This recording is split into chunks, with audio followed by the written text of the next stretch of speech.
Hello student, कैसे हैं आप। मैं आपका सूर्यकांत चतुर्वेदी वाई हिस्ट्री। मैं आपका एक बार फिर दोबारा से स्वागत करता हूं। हमारे वीडियो में हमने आपको पहले ही बता दिया था। इस वीडियो के अंतर्गत एक शानदार टॉपिक आपके पास में लेके आएंगे। उस शानदार टॉपिक का नाम है गुप्तकालीन आर्थिक जीवन, जिसके बारे में हम इस वीडियो के अंदर पढ़ेंगे कि गुप्त काल जो भारतीय इतिहास का स्वर्ण युग कहा जाता है, जिसके कारण भारत को पहले सोने की चिड़िया कहा जाता था, उस गुप्त काल की अर्थव्यवस्था किस तरीके की रही होगी, उसके बारे में बालकों आज हम देखने जा रहे हैं। जैसा कि बच्चों आपको मालूम है कि गुप्तकालीन अर्थव्यवस्था, गुप्तकालीन हमने कल पढ़ा था। कल लास्ट वीडियो में जिस टॉपिक के बारे में पढ़ा था, उस टॉपिक का नाम था गुप्तकालीन कला, संस्कृति और विज्ञान और प्रौद्योगिकी, यानी कि हमने टेक्नोलॉजी के बारे में पढ़ा था, साइंस एंड टेक्नोलॉजी के बारे में पढ़ा था। जैसा कि बालकों आपको मालूम है कि कल हमने जो पढ़ा था गुप्तकालीन मूर्ति कला, स्थापत्य के बारे में और अन्य चीज़ों के बारे में हमने पढ़ा, उससे भी हमको थोड़ा देखने को मिला। हमने देखा किस तरीके कितना अच्छा शानदार एक स्वर्णिम पृष्ठ था गुप्त काल का, जिसके कारण से अगर देख रहा था स्थापत्य के क्षेत्र में, मूर्ति कला के क्षेत्र में, चित्रकला के क्षेत्र में किस तरीके से गुप्त काल ने अपनी पराकाष्ठा के काल के चरण पर चढ़ता हुआ चला गया। बालकों आपको मैं बताना चाहूँगा कि गुप्तकालीन चित्रकला के अंतर्गत मैंने बताया था कुछ महत्वपूर्ण उदाहरण है। अगर आप देखना चाहें तो अजंता की गुफाएं हैं, बाघ की गुफाएं हैं, तो ये भी हमको गुप्त काल के इतिहास के बारे में बताती हैं। उसी प्रकार से मैं आपको ये बताना चाहूँगा कि इसी प्रकार गुप्तकालीन अर्थव्यवस्था से भी गुप्त काल की अर्थव्यवस्था के बारे में हमको जानकारी प्राप्त होती है। जैसा कि बालकों आप जानते हैं कि गुप्त काल के अंतर्गत शासन व्यवस्था का जो महत्वपूर्ण जो अंग हुआ करता था, वो शासन व्यवस्था का महत्वपूर्ण अंग हुआ करता था वो अर्थव्यवस्था हुआ करती थी। क्या हुआ करती थी बेटा? अर्थव्यवस्था। कोई भी देश की अर्थव्यवस्था उसकी आर्थिक स्थिति को स्पष्ट कर देती है। अगर किसी देश की आर्थिक स्थिति को भांपना है तो आर्थिक स्थिति को देखने के लिए आपको उसकी अर्थव्यवस्था का पता, अर्थव्यवस्था से उसके बारे में पता चल जाएगा। जैसे कि प्राचीन काल के अंतर्गत अर्थव्यवस्था की जानकारी के लिए हमको सबसे महत्वपूर्ण रूप में अगर देखा जाए तो जानकारी जो हमको प्राप्त होती थी वो सिक्कों के माध्यम से प्राप्त होती थी। किनके माध्यम से? सिक्कों के माध्यम से। जैसा कि आपको मालूम है कि गुप्त काल के अधिकांश जो सिक्के प्राप्त हुए हैं वो कैसे प्राप्त हुए हैं? स्वर्ण सिक्के प्राप्त हुए हैं, जैसा कि चित्र के अंदर आप देख रहे होंगे। एक थोड़े एग्जाम्पल के लिए एक चित्र आपके सामने प्रस्तुत किया गया है। इन चित्रों के अंतर्गत अगर देखा जाए तो हम देख सकते हैं स्वर्ण सिक्के प्राप्त होते थे, चांदी के बनते थे, रजत होते थे।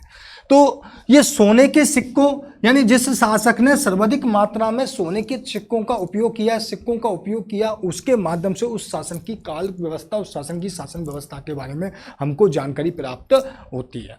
ठीक है, ये अर्थव्यवस्था को देखने का एक तरीका है।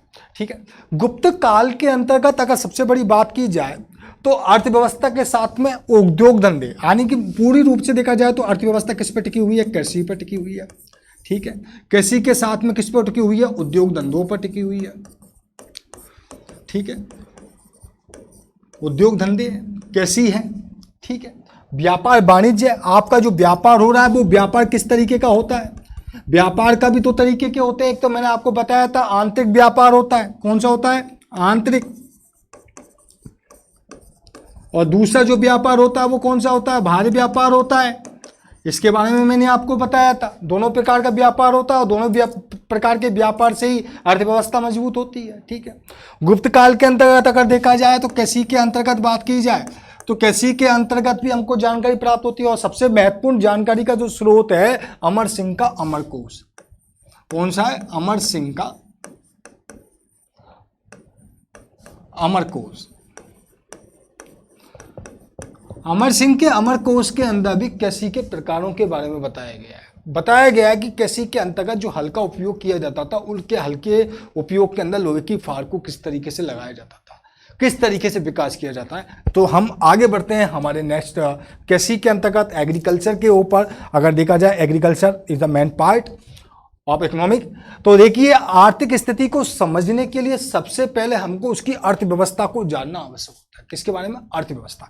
जैसा कि मैं बता दिया आपको, सुयोग्य प्रशासन था, उद्योग थे, शिल्प था, व्यापार था, वाणिज्य था, इसके बारे में हम लोग चर्चा करते हुए चले गए। लेकिन कैसी, आप देखिए कैसी के अंतर्गत स्मृति साहित्यों के अंदर व्रत संहिता, कैसी स्मृति साहित्यों में व्रत संहिता के अंदर अमर सिंह का अमरकोश, ये किसका है? अमर सिंह का। इसने अपना एक ग्रंथ लिखा जिसका नाम है अमरकोश। इसके अंदर भी हमको गुप्त काल की कैसी के बारे में जानकारी प्राप्त होती है कि गुप्तकालीन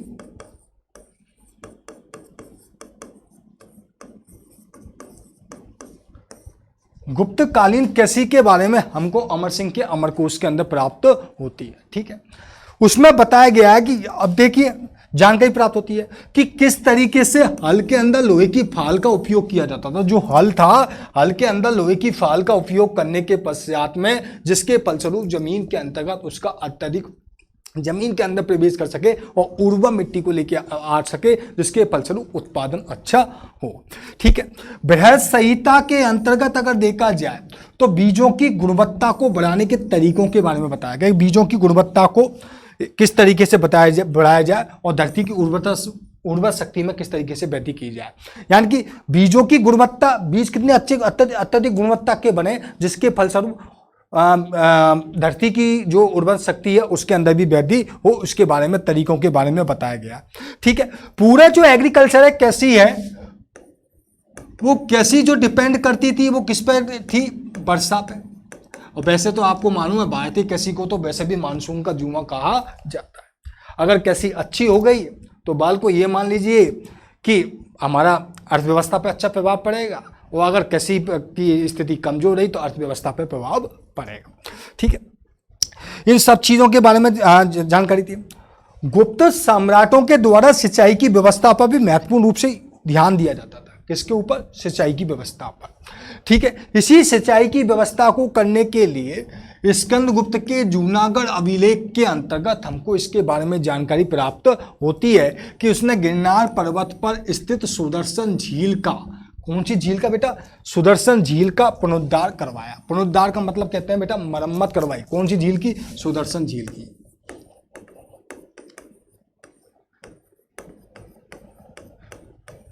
सुदर्शन झील की इसके द्वारा क्या की करवाई गई है? मरम्मत करवाई गई है सुदर्शन झील की, क्योंकि ये जो झील है ये कृषकों के लिए काफी उपयोगी होती थी, पानी की आवश्यकता को पूर्ण करती थी। ठीक है, पानी की देखिए कैसी सीधी सी बात है, पानी है वहीं पे ही क्या होती है, कैसी होना स्वाभाविक है, उर्वर भूमि होगी।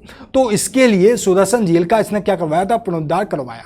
इसके लिए इसने क्या किया? सौराष्ट्र प्रांत का जो पर्णदत्त है उसका पुत्र चक्रपालित को इस काम की जिम्मेदारी थी। किसको दी? सौराष्ट्र प्रांत के गवर्नर पर्णदत्त के पुत्र चक्रपालित को इस कार्य के लिए उसने इसकी जिम्मेदारी दी। उसने कहा कि आपको इस कार्य को करवाना होगा। सिंचाई की अगर देखा जाए तो उस समय सिंचाई का जो तरीका था वो कुछ था, रहट के माध्यम से सिंचाई की जाती थी। ठीक है, रहट के साथ में गठी यंत्र, आपने देखा होगा वो पुराने टाइम के अंतर्गत वो बैलों एक कुएं के चारों तरफ बैल घूमते हुए रहते थे। ठीक है, और पानी निकलता था कुएं के अंदर से, फिर वो ऑटोमेटिक वो खेतों के लिए चला जाता था। तो वो शासन व्यवस्था के बारे में हम लोग बात कर रहे हैं, यानी सिंचाई और में रहट या सिंचाई का उपयोग किया जाता था। अमर सिंह जिसके बारे में अपन ने बात कर चुके हैं, अमर सिंह का अमरकोश। देखिए बेटा ये ग्रंथ बहुत इंपॉर्टेंट होगा आपके लिए इस समय। ठीक है, और इसके अनुसार आप क्वेश्चन का आंसर लिख रहे हैं, कैसी व्यवस्था के बारे में जाने हैं, गुप्तकालीन कैसी का आंसर दे रहे हैं, तो आपको विशेष तौर से अमर सिंह के अमरकोश पर तो आपको विशेष तौर से ध्यान रखना ही पड़ेगा। आपको ये ध्यान रखना पड़ेगा कि अमर सिंह ने अमरकोश की रचना की जिसमें कैसी के बारे में भी उसने बताया। फिलहाल तो आप ये समझ के चलिए। तो उसने विभिन्न प्रकार की वस्तुओं की उपज की जो विभिन्न प्रकार की जो वस्तुएं उनका उल्लेख अमर सिंह ने अमरकोश के अंदर कर दिया है। उसने कहा कि विभिन्न प्रकार की फसलों का उत्पादन हुआ करता था। अब कौन कौन सी फसलों का उत्पादन हुआ करता था? गेहूं, धान, ज्वार, ईख, बाजरा, मटर, दाल, तिल, सरसों।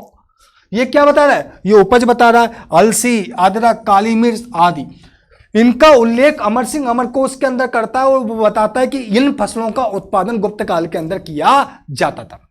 दूसरी चीज, बृहद संहिता के अंदर फसलों के चरणों के बारे में बात की गई है किसके बाद में की गई? फसल के चरणों के बाद में। उसमें कहा गया कि वर्ष के अंदर फसल को कितने चरणों के अंदर उत्पादन किया जाता था। 3 चरण बताए हैं। तो देखिए पहला चरण के बारे में उसने कहा कि श्रवण के महीने के अंदर तैयार हो जाती थी। श्रवण का जो महीना आता था उसके अंदर पहले फसल तैयार हुआ कर जाती थी। दूसरे के अंतर्गत वो बताता बसंत का महीना, जो बसंत का महीना उसके अंतर्गत क्या हो जाती थी? तैयार हो जाती थी। तीसरा कहता है वो चैत्र और बैसाख के अंदर तीसरी फसल तैयार हो जाया करती थी, जिसके कारण क्या है? व्यवस्था अच्छी तरीके से चल सके।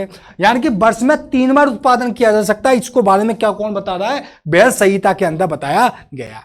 यहां पर एक चीनी यात्री हैं हेंगसांग, जो चीन से आए थे हेंगसांग, वो एक चीनी यात्री के बारे में मैं चर्चा कर रहा हूं।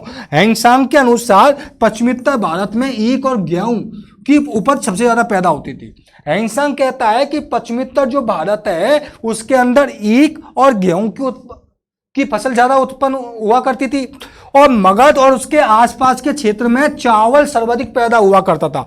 उसके अनुसार क्या होता था? चावल सर्वाधिक पैदा हुआ करता था। यानी कि यहां पर चावल की पैदावार ज्यादा हुआ करती थी, क्योंकि उधर के क्षेत्र मगध और उसके आसपास में नदियों का क्षेत्र है भैया, और जहां पानी है वहां अच्छी पैदावार होगी। तो उस क्षेत्र के अंदर चावल की अच्छी पैदावार हुआ करती थी। मगध कहां आता? आपको मैंने बताया नहीं था, बिहार का जो क्षेत्र, वर्तमान जो बिहार का क्षेत्र है वो मगध कहलाता है। पाटलिपुत्र, वर्तमान पटना को याद कर लो आप, पटना को याद कर लिया आपने, वर्तमान में पटना। अच्छा, बिहार की पटना, बिहार की जो पटना है पहले वो पाटलिपुत्र के नाम से जानी जाती थी। उसके पास में थोड़ा सा जाओगे राजगीर, यानी कि राजगीर जो वर्तमान में राजगीर है वो राजगीर के नाम से जाना जाता था। ये चीजें थोड़ी सी आपके दिमाग में बनी हुई रहनी चाहिए। ठीक है, यहां चावल की पैदावार अमर सिंह के ग्रंथ के अंतर्गत अमरकोश में 12 प्रकार की भूमि का उल्लेख करता है। अमर सिंह अमरकोश में कितने प्रकार की भूमि का उल्लेख करता है? 12 प्रकार की भूमि।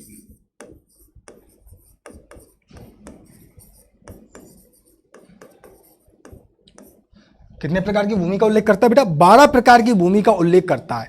इस क्षेत्र में प्रचलन करीब 12 प्रकार की भूमि का बता, उसने उसका उल्लेख भी किया। भूमि का क्षेत्र, पहले प्रकार की भूमि होती है क्षेत्र। दूसरी बताइए उसने भूमि, तीसरी बताइए वास्तु भूमि, चौथी बताइए उसने चारावाह भूमि, फिर बताया उसने सेल प्रयत भूमि इत्यादि। इनका उल्लेख उसने अमर सिंह ने अमरकोश के अंदर किया है। तो बेटा ये चीज है जिनके माध्यम से हमको मौर्य काल के इतिहास के बारे में हमको जानकारी प्राप्त, गुप्त काल के इतिहास के बारे में जानकारी प्राप्त होती है, गुप्तकालीन आर्थिक जीवन के बारे में हमको जानकारी प्राप्त होती है। ठीक है बेटा, इसके बाद में अगर बात की जाए तो पशुपालन, तो पशुपालन को अंतर्गत गुप्त काल के अंदर पशुपालन की स्थिति को देखा जाए तो कहा जाता है कि वैश्य का प्रमुख जो पेशा होता है वो क्या होता है? पशुपालन होता है। यानी कि गोपालन को बताया गया है। किसको बताया गया? गोपालन। यानी कि जो पशुपालन है वो महत्वपूर्ण पेशा माना बताया गया। अमरकोश में पालतू पशु के अतिरिक्त गाय के अतिरिक्त घोड़े, भैंस, ऊंट, बकरी, कुत्ता, बिल्ली आदि को भी उसने गिनाया है। जो बैल है वो हल चलाने के काम में आते थे, क्योंकि कुल मिलाकर देखा जाए तो जो बैल है उनका प्रयोग हल चलाने के कार्य में किया जाता था।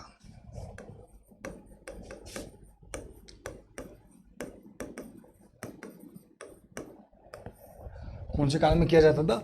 हल चलाने के कार्य में इसका उपयोग किया जाता था। ठीक है, पशुपालन। उसके बाद में हमारा जो मेन पोज आता है उद्योग, धंधे, व्यवसाय, शिल्प, जिसके बारे में हम आप चर्चा करने जा रहे हैं। जैसा कि बेटा मैं आपको बताना चाहूँगा, यहाँ उद्योग शिल्प के बारे में बात की जाए तो उद्योगों के अंदर, शिल्प के अंदर का बात की जाए तो धातु शिल्प इस काल की एक महत्वपूर्ण विशेषता थी। उद्योग शिल्प में धातु शिल्प इस काल की क्या मानी जाती है? महत्वपूर्ण विशेषता मानी जाती है। वस्त्र निर्माण, ठीक है, वस्त्रों का निर्माण किया जाता था। कुछ इस प्रकार के वस्त्रों का निर्माण किया जाता था जो उच्च वर्ग के लोग भी उनको धारण किया करते थे, काफ़ी कॉस्टली हुआ करते होंगे। आभूषण कला, काष्ठ शिल्प, पाषाण शिल्प, हाथी दांत का काम आदि उद्योग इस काल के अंदर क्या थे? प्रगति पर थे। हाथी दांत का काम भी किया जाता था। आभूषण, हाथी दांत। देखिए उसके बाद धातु कर्म, बर्तन, जहाज उद्योग भी विकसित था। यानी गुप्त काल के अंदर जहाजों का निर्माण भी किया जाता था।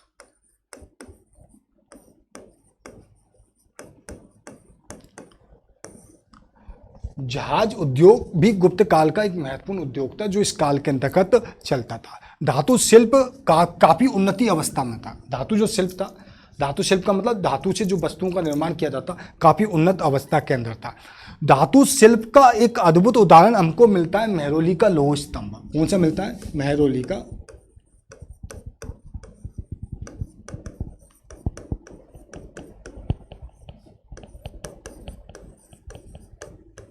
कौन सा मिलता है? मेहरौली का लौह स्तंभ धातु शिल्प का एक महत्वपूर्ण उदाहरण हमको प्राप्त होता है। कौन सा? मेहरौली का लौह स्तंभ। बेटा इसके बारे में ये कहा जाता है कि इस स्तंभ पर कई शताब्दियों के बाद भी आज जो की तो खड़ा हुआ है और इस पर अब तक जंग नहीं लगी है।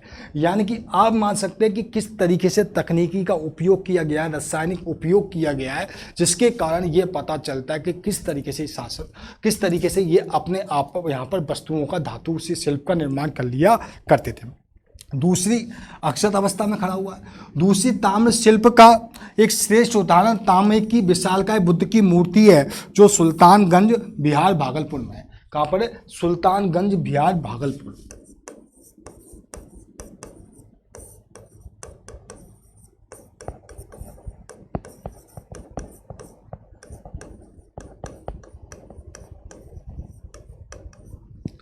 सुल्तानगंज बिहार भागलपुर के अंदर ये तांबे की मूर्ति है। ठीक है, इस चीज़ का ध्यान रखना।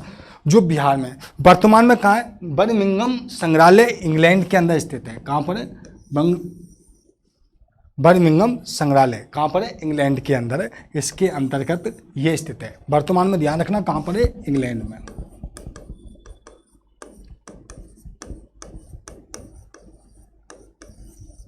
वर्तमान में बर्मिंघम संग्रहालय इंग्लैंड के अंदर स्थित है।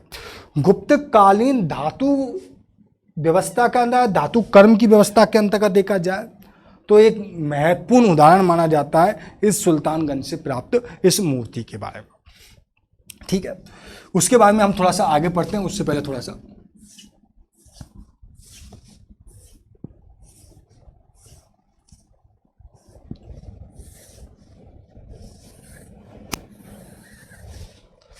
सा आगे चलते हैं।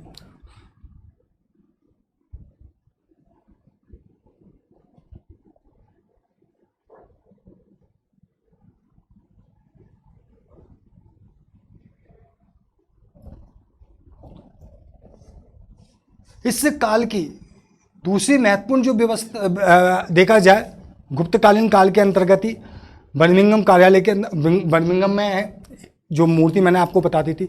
दूसरी चीज काल के अंतर्गत अर्थव्यवस्था के रूप में देखा जाए तो सिक्कों का निर्माण को देखा जाए। अधिकांश सोने के सिक्के और चांदी के सिक्के प्राप्त होते हैं। इस सोने और चांदी के सिक्कों के प्राप्त होने थे, सोने और चांदी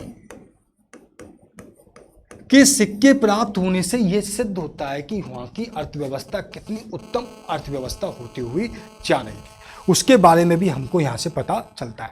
ठीक है, यहां पर स्वर्ण मुद्राएं प्राप्त हुई हैं। ठीक है, आर्थिक स्थिति संपन्न है। कलात्मक सौंदर्य दृष्टि और तकनीकी कौशल हमको इनके अंतर्गत देखने को मिलता है। ठीक है, यहाँ पर सर्वप्रथम चंद्रगुप्त प्रथम के बारे में बात की जाए तो इसने सिक्के जो प्रचलित किए थे चंद्रगुप्त प्रथम ने। चंद्रगुप्त द्वितीय के द्वारा कौन से सिक्के चलाए गए थे? सोने के सिक्के। किसके सिक्के चलाए हैं? सोने के सिक्के, और उसके साथ चांदी और तांबे की मुद्राओं का भी चंद्रगुप्त द्वितीय के द्वारा उपयोग किया गया है। चंद्रगुप्त द्वितीय ने किसका किया? सोने, चांदी और तांबे की मुद्राओं का। ठीक है, कुमार गुप्त के जो सिक्के हैं उन सिक्कों का भी काफ़ी सर्वाधिक मात्रा में प्रचलन हुआ है। ठीक है, स्वर्ण मुद्राओं को इस काल में दिनार कहा जाता था। क्या कहा जाता था? दिनार। ध्यान रखिएगा, स्वर्ण मुद्राओं को इस काल में दिनार कहा जाता था। बेटा ध्यान रखिएगा, हम लोग कुछ छोटी छोटी चीज़ों को भूल जाते हैं जो हमारे लिए नुकसानदायी हो जाती है, आगे हमको उसका फायदा नहीं मिल पाता। ठीक है, और दैनिक जीवन के अंतर्गत आदान प्रदान के लिए कहते हैं वस्तुओं का विनिमय हुआ करता था। वस्तु विनिमय भी का भी एक साधन था। वस्तु विनिमय मैंने आपको एक बार बताया भी था। वस्तु विनिमय क्या होता है? किसी वस्तु को देकर दूसरी वस्तु उसी के बराबर के अंदर प्राप्त करना। गाँव के अंदर देखा होगा, गाँव के अंदर आपको तरबूज बेचने वाले मिले होंगे। पैसे नहीं होते थे तो आप क्या करते थे?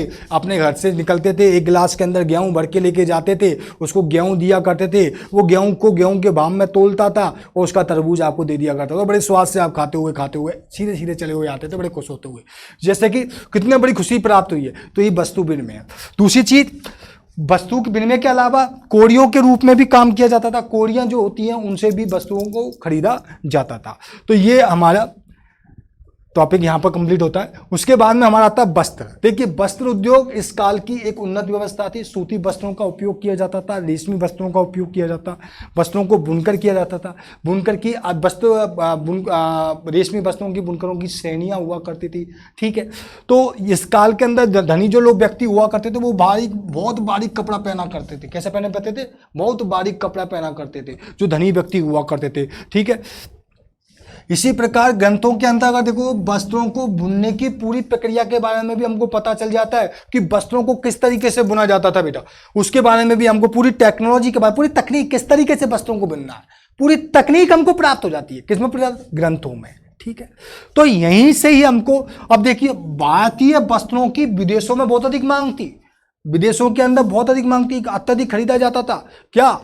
विदेशों के अंतर्गत भारतीय वस्त्रों को, भारतीय मसालों की अत्यधिक मांग थी। आपको मैंने पेरिप्लस ऑफ एवरीथिंग के बारे में बताया था कि भारत में जब स्वर्ण मुद्राएं आ रही थी तो भारत की आर्थिक संपन्नता को देखकर वो किस तरीके से उड़ रहा था, उसने अपने ग्रंथ के अंदर वर्णन किया था। वो भी मैंने आपको पिछली बार बताया था, तो पहले बता चुका हूं मैं आपको। तो इस तरीके का देखिए भारत की उन्नत अर्थव्यवस्था के अंतर्गत यहाँ का उद्योगों का भी महत्वपूर्ण योगदान है। किसी के साथ क्या है?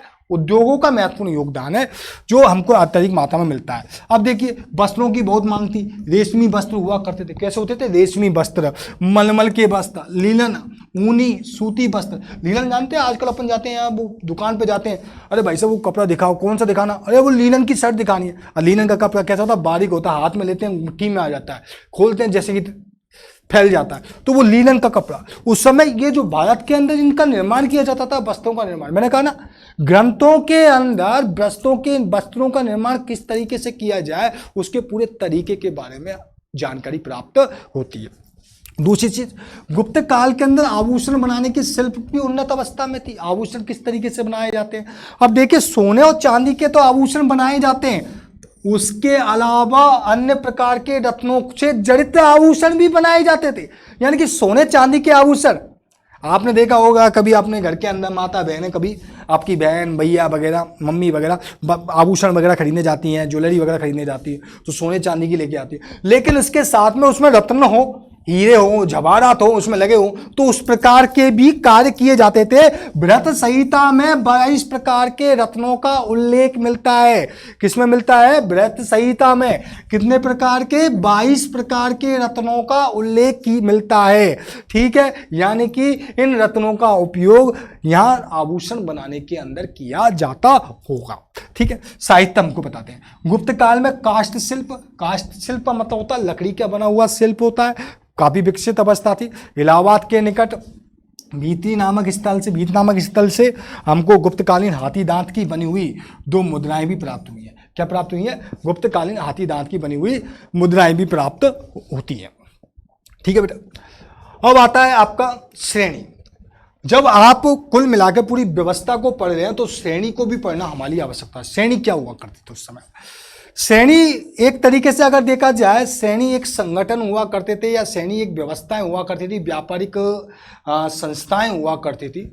इनकी खुद की मुद्राएं हुआ करती थी, खुद की मुद्राओं के साथ खुद की हुंडी हुआ करती थी, बैंकिंग का कार्य किया करती थी। जैसे आज बैंकिंग कार्य करती हैं उसी तरीके से ये कार्य किया करती थी। बैंकिंग का कर्जा दिया करती थी, लोन दिया करती थी, उसको लिया भी करती थी। ये सारा काम कौन करती थी? श्रेणियां किया करती थी। इन संघों को, व्यापारिक संघों को क्या कहा जाता था? श्रेणी कहा जाता था, या निगम कहा जाता था, या गण कहा जाता था। ठीक है, इनको क्या क्या कहा जाता है? श्रेणी, निगम या गण। तीनों ही रूपों से इनको देखा जाता था बेटा। इनको तीनों ही तरीके से इसको काम में इनके लिए उपयोग किया जाता था। अपने व्यवसायों को स्वयं चलाती थी। इनके खुद के नियम हुआ करते थे, इनका खुद का कोष हुआ करता था। यानी कि पैसा भी खुद का होता था, नियम भी खुद के होते थे, कानून भी खुद का होता था। अपने तरीके से अपने व्यवसायों को चलाती थी। और यह जो श्रेणियां हैं, ये श्रेणियां आधुनिक बैंकों की तरह काम किया करती। जैसे आधुनिक बैंक काम करती है ना,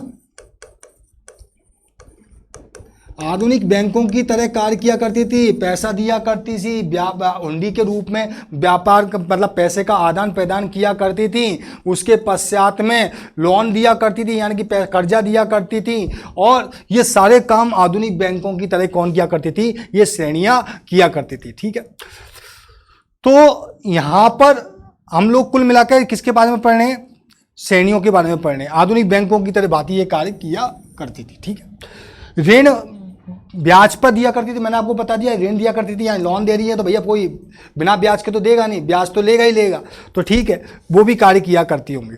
ठीक है, वो भी कार्य करती थी, अपने पास रखती थी। व्यापार उद्योग की श्रेणियां गठित थी, ये बस उद्योग, बैंकिंग आदि का कार्य इनका प्रमुख कार्य था। श्रेणियां आर्थिक दृष्टि से अगर देखा जाए तो क्या हुआ करती थी, संपन्न हुआ करती थी। आर्थिक दृष्टि से ये क्या हुआ करती थी, मजबूत हुआ करती थी ये श्रेणियां। ठीक है, सामाजिक दृष्टि से ये उपयोगी कार्य करती, और समाज के लिए सोशल वर्क बहुत ज़्यादा किया करते थे। क्या किया करती थी, सोशल वर्क, लोगों की आवश्यकताओं की पूर्ति किया करते थे। धर्मशालाओं का निर्माण करवाना, सरायों का वृक्ष लगवाना, पानी की व्यवस्था करवाना, ये काम भी किया करते थे। यानी सोशल वर्क का कार्य भी ये बहुत ज़्यादा किया करती थी। कौन श्रेणियाँ, पानी की, जैसे मैंने आपको बताया वही सारी व्यवस्था किया करती थी। विश्राम स्थल है, जलाशय, उद्यान, मंदिर आदि का निर्माण किया करती। ठीक है, मंदसौर नाम सुना होगा, मंदसौर एमपी के अंदर पड़ता है बेटा। मंदसौर के अंतर्गत एक कुमार गुप्त कालीन एक लेख से हमको जानकारी प्राप्त होती है। यहाँ पर दसपुर यानी मंदसौर में तंतुबाहों की, यानी तंतुबाह किनको कहते हैं बेटा, जुलाहों को कहते हैं। किनको कहते हैं, जुलाहों, जो वस्त्र बुनने का कार्य करते हैं। इनकी एक श्रेणी के बारे में पता चलता है। इस श्रेणी के द्वारा सूर्य मंदिर की स्थापना की गई। कौन से मंदिर की, सूर्य मंदिर की।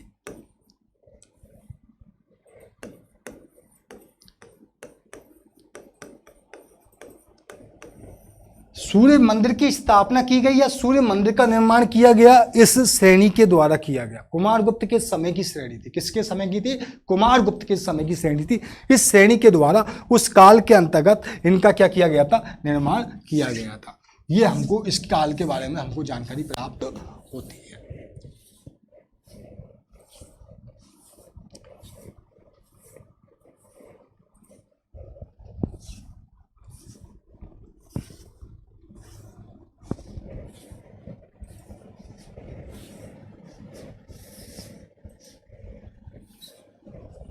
ठीक है, इसके बाद में अगर देखा जाए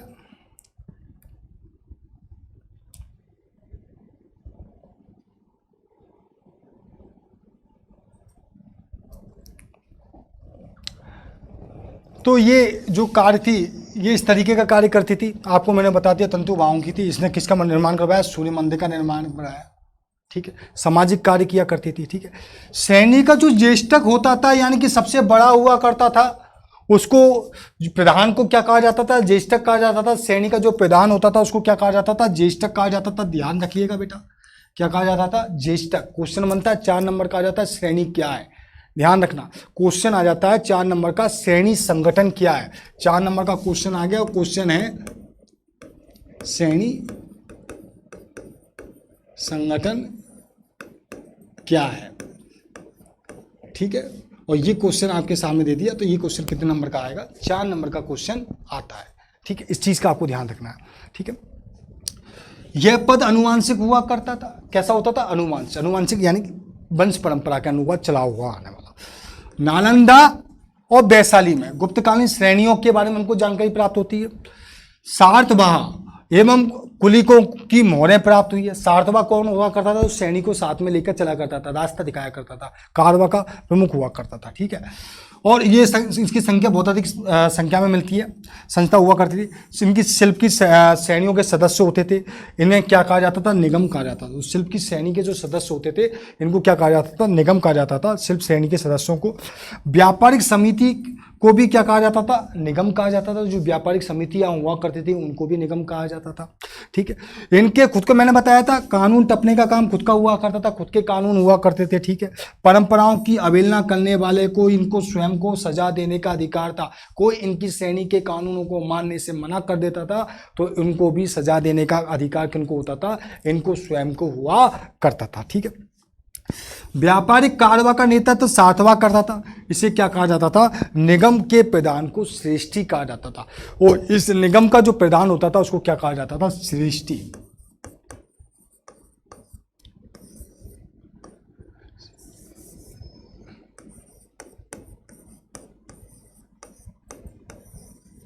क्या कहा जाता था, श्रेष्ठी कहा जाता था। ठीक है। तो मैंने आपको उनके बारे में बताया, श्रेणियों के बारे में बताया कि श्रेणी क्या थी। आशा है आपके समझ में आया होगा कि श्रेणी क्या थी, श्रेणी संगठन क्या था, किस तरीके से ये कार्य किया करता था, किस तरीके से समाज के अंदर उपयोगिता थी। देखिए बेटा, ये भी काफ़ी हद तक सोशल वर्क किया करते थे, सोशल लाइफ को एंजॉय किया करते थे, लोगों के हितों के लिए कार्य किया करते थे, पानी की व्यवस्था किया करते थे, वृक्ष लगवाया करते थे, कुएँ खुदवाया करते थे, कुएँ लगवाया करते थे, खुदवाया करते थे। उसके पश्चात में सरायों की स्थापना किया करते थे, यानी कि धर्मशालाओं की। लोगों के सामाजिक सरोकार के संपूर्ण कार्य इन श्रेणियों के द्वारा किए जाते थे। ये श्रेणियां बैंकिंग के तौर पर कार्य करती थी। किस तौर पर कार्य करती थी? बैंकिंग के तौर पर कार्य करती थी। ये भी मैंने आपको बताया, खुद के कानून हुआ करते थे, खुद के नियम हुआ करते थे, बस। और उसके बाद में पैसे का लेन देन किया करती थी। हर प्रकार से देखा जाए तो महत्वपूर्ण रूप से अगर देखा जाए तो इन श्रेणियों का योगदान है। और कुमार गुप्त के समय की मैंने श्रेणी का आपको बताया था, जिक्र किया कि सूर्य मंदिर का निर्माण करवाया था, जो तंतुबाहों की श्रेणी थी, मंदसौर की, जिनको जुलाहों की श्रेणी कहा जाता है, उसके जहाँ सूर्य मंदिर का निर्माण करवाया गया था। तो बालकों, आपको मेरा वीडियो कैसा लगा मुझे जरूर बताएं। आशा है आपको समझ में आया होगा। आपके इसी योगदान के लिए मैं आपका बहुत आभारी हूँ। लगातार आप मेरे इस वीडियो से, मेरी क्लासेस से जुड़े रखिए। ऑनलाइन क्लासेस के अंदर आप पढ़ रहे हैं ST Y Suryakant sir, continue आप जुड़े रहिए, आपके लिए लाभदायक होगा।